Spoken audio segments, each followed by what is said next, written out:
По сообщениям South China Morning Post, студенческий союз канадского университета Макмастер отменил официальный статус общества китайских студентов, передавшего слова активистки Рукии Турдуш генеральному консульству Китая в Торонто, и обвинил организацию в шпионаже в пользу Пекина.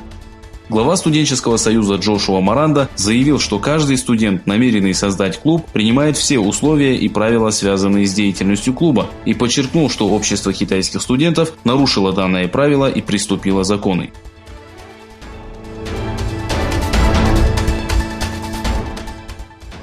Пресс-атташе Министерства обороны США Джонатан Хоффман сообщил, что в связи с атаками на предприятия компании Saudi Aramco министерство приняло решение направить в Саудовскую Аравию 1 батарею систем Patriot, 4 радара среднего диапазона и 200 американских солдат.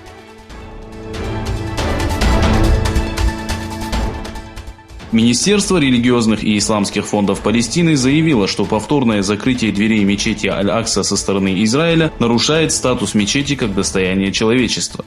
Целью необоснованного закрытия мечети является захват священного храма и запрет на поклонение мусульман в стенах Аль-Аксы, пишется в официальном заявлении министерства.